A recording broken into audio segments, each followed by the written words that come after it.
Hey! You!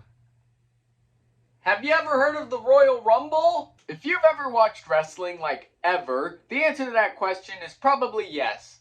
But if you haven't watched wrestling before, then you might have never heard of the Royal Rumble. But also, how the fuck did you find this video? Now, in case you do watch wrestling and don't know what the Royal Rumble is, don't worry. I'm gonna be the nice little man that explains the rules to you. Alright, so basically, there's a wrestling ring, and two guys enter the ring. They're numbers 1 and 2. There's about 30 wrestlers in the match, but 2 people start the match. They fight each other, and then 90 seconds later, another guy shows up, and they fight each other, and then that, and more 90 seconds, etc., etc., etc., and then more people show up, and then you eliminate people over the top rope, and then whoever's the last guy in the match wins.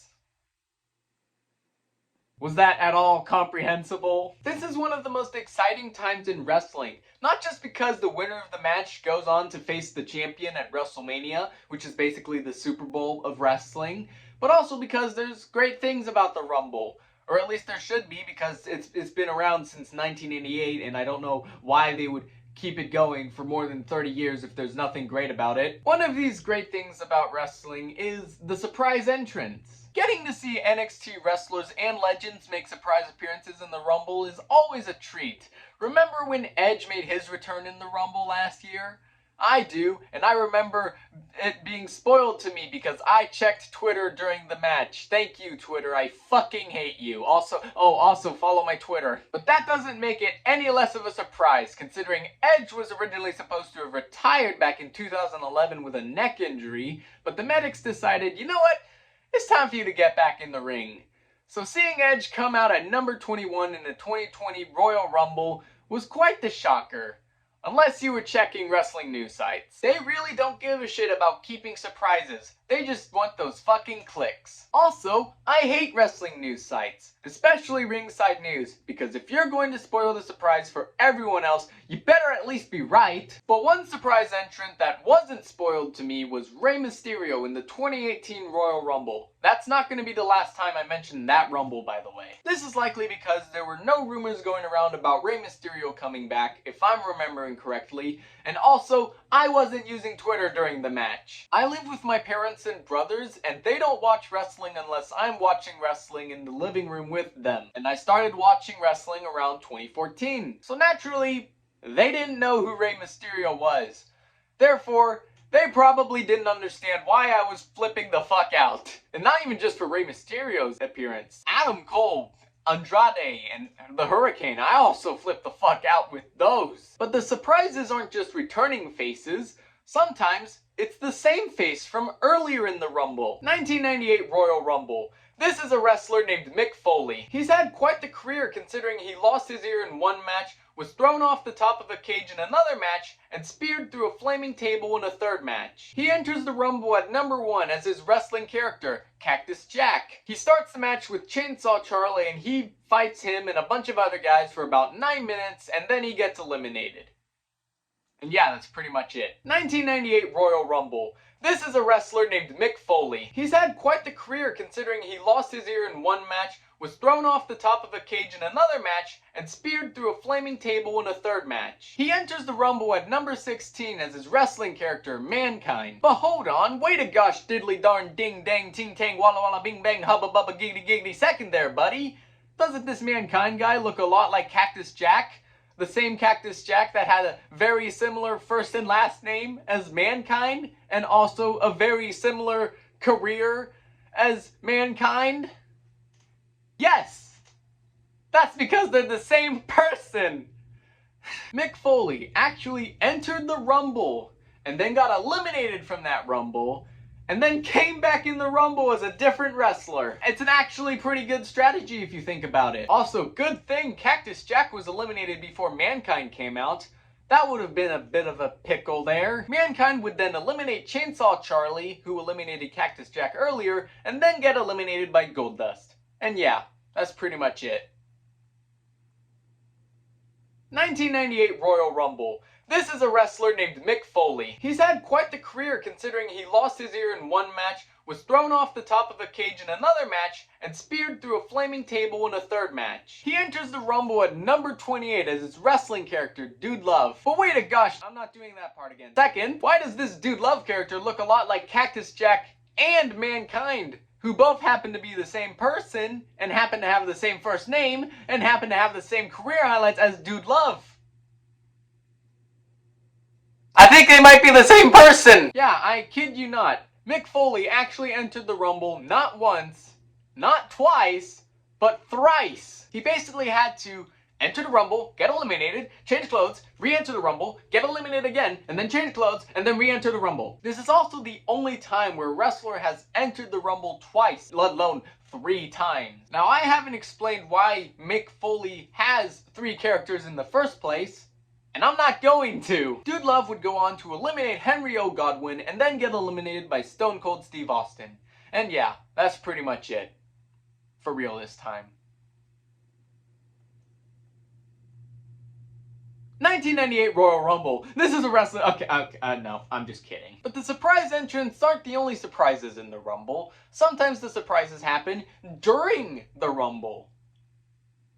Wait. I'm, of course, talking about when you think a wrestler is eliminated, but they're actually not. For example, John Morrison grabbing onto the barricade before his feet could touch the floor, making me realize that I forgot to mention that part in my explanation. But what about Rey Mysterio hopping on 2 other people? Why don't people talk about that? But no wrestler was better at the magic of the Royal Rumble save than Kofi Kingston. In the 2010s, it became a yearly tradition for Kofi Kingston to make some sort of magical Royal Rumble save that looked really cool during the match. It started in 2012 when he prevented his elimination by handstanding his way to the steel steps, and he's just been adding more and more to his portfolio ever since. I originally thought there was a save before the handstand where Kofi was thrown over the top rope but his feet landed on the bottom step. But no, that happened at WrestleMania 30 and I just got Mandela affected. Yeah, never mind. Turns out that's actually when multiple people remember something incorrectly and not just one person. So yeah, no, I just remembered it wrong. Now, time for a quick fire round. 2013, Kofi Kingston lands on Tensai's back. Tensai responds by placing Kofi on the Spanish announce table. Kofi then takes JBL's chair and hops his way back into the ring. 2014, Kofi Kingston lands in Rusev's arms. Rusev responds by placing Kofi Kingston on the barricade. Kofi then jumps from the barricade back to the ring successfully. He didn't even have steel steps to help him. 2015, Adam Rose enters the ring. He has a bunch of dancing guys that follow him. Kofi Kingston lands on these guys and they carry him back into the ring. Adam Rose gets eliminated immediately afterwards. 2016, 2017. Lands on Big E's shoulders, hangs on to the ring post. 2019, he actually had 2 Royal Rumble saves. First, he enters a similar predicament as 2012, but instead of handstanding his way back into the ring, he twists his way back into the ring. And then as Xavier Woods is entering the Rumble, Kofi Kingston is thrown over the top rope and lands on him, and then Xavier Woods lifts him up and gives him a piggyback ride back to the steps. Unfortunately, we did not get a Royal Rumble save in 2020, and in 2021, Kofi's probably not even going to be in the match. But now let's talk about my favorite Kofi Kingston save. 2018. Kofi Kingston is trying to eliminate Jinder Mahal, who already eliminated Big E and Xavier Woods. But Mahal escapes and throws Kingston over the top rope, where his right foot lands on Xavier Woods, keeping him alive. And then Big E, I kid you not, grabs a plate of pancakes, and Kofi Kingston places his foot on the pancakes, keeping him alive. Once Kofi realizes Jinder's waiting for him to get back in the ring, Woods and E make a little trampoline for Kofi Kingston's foot, and they give him a lift, and Kofi Kingston jumps over Jinder Mahal and back into the ring. Do you understand why this is my favorite? It's just so over the top, and it has a cool spot as well. I just love it. It's the perfect mix of the 2013 chair and the 2014 jump. But yeah, that's pretty much all I have to say about the Kofi's Rumble saves. Next thing! I also want to talk about something that didn't happen during the Rumble, but was kind of linked to the Rumble. You know, the R-Truth thing that he did with Brock Lesnar and Paul Heyman, you know. That was funnier than I turned myself into a... I'm pickled! Now, since this is a promo and WWE doesn't really like it when people use their footage, Explaining this one is going to be a bit tricky. So Brock Lesnar and Paul Heyman are out in the ring, and Paul Heyman is talking, you know, the usual. And then R-Truth comes out, and he announces that he is entering the Royal Rumble match. Now this next part, remember, WWE doesn't like when footage is used, and I don't want to have to quote it because I'm going to look at it back, and I'm going to hate it. So I'm just going to use text-to-speech instead. The bigger they come, the harder they fall. You may be a big man, but I know you will go flying over that top rope. Paul Heyman. Wait, what the fuck? This may very well be the biggest plot twist in the history of anime. For those who don't know, Paul Heyman is the guy in the business suit and not the big guy with the belt. Speaking of which, the only reason this promo happened in the first place is because of some bet by some dudes backstage that Truth couldn't make Brock Lesnar laugh. According to R-Truth, Paul Heyman went up to him and told him, hey, we have this bet going on. I think you can make him laugh. They think you can't. Good luck. And everything Truth said out there was completely ad-libbed, if I'm correct. And as you can clearly tell, he did it. He made Brock laugh. In fact, he loved it so much that he went up to Truth backstage and told him he'd love to work with him more. Paul Heyman went on to explain to Truth that he was not in the Rumble match and that he was going to face Brock Lesnar instead.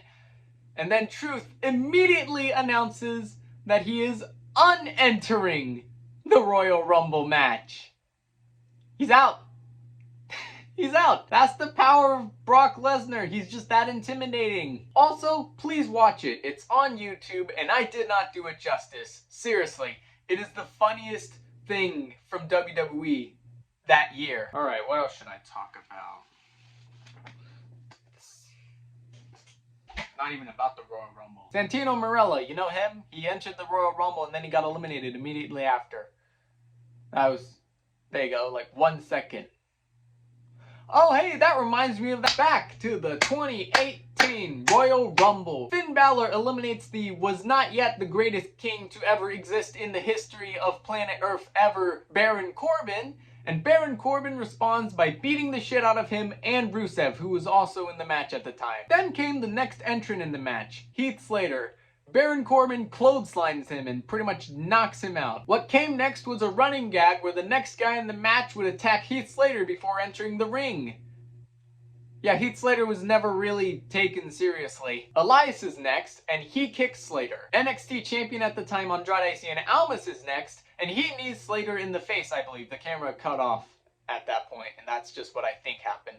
Bray Wyatt is next, and he throws Heath Slater into the barricade. Big E is next, and he shoves pancakes in Heath Slater's mouth. Ty Dillinger is next, and he is ambushed by Sami Zayn and Kevin Owens, and the former replaces him and attacks Slater before entering the ring. And then Sheamus enters the Rumble, and unlike everyone else before him who attacked Slater before entering, Sheamus picks Slater up and throws him into the ring instead of away from the ring or just attacking him. And then Slater immediately eliminates Sheamus! And it was Sheamus' birthday as well. Slater eliminated Sheamus in 1 second on his birthday! Well, you know, maybe you should have attacked him the same way everyone else did, you know? Huh? Maybe you should have done that. Slater is then eliminated by Bray Wyatt a few seconds later. Alright, so I have no idea how long I've been talking. I think around like 5 or 10 minutes, if I'm correct. But I'd like to end it off with something I don't like about the Rumble. The Iron Man. It's basically when a guy that starts the Rumble, or relatively early in the Rumble, lasts all the way up to near the end of the Rumble. I don't like it. More specifically, I don't like that it happens in nearly every single fucking Rumble. I feel like it makes it way less impressive and less like, wow, he lasted very long to... Alright, he lasted pretty long. I think if it happened less often, it would look way cooler and way more impressive and make the wrestlers look really strong. So with that out of the way, let's talk about the real reason I don't like it. When I had the game WWE 13, which is what got me into wrestling, by the way, something that I loved to do was select the Rumble match in the select mode screen, and basically just spectate whatever was going on my screen. And not once was there an Iron Man in any of the matches I spectated. And I'm just a bit bitter because I want it more like how I see it in my video games, pretty much. That's literally it. And if you don't agree with me, that's fine. I have 15 subscribers, made a video about a shark VTuber, have an anime profile pic, and am an Astros fan. So my opinion is practically worthless. But yeah, that's pretty much it. There was no moral to this video. It's just that the Royal Rumble was in 3 days as I'm recording this, and I wanted to make a video about it. But before I go, isn't it interesting how the one team that eliminated the Washington football team is now in the Super Bowl? I think that just shows you how great the Washington football team is. Okay, bye.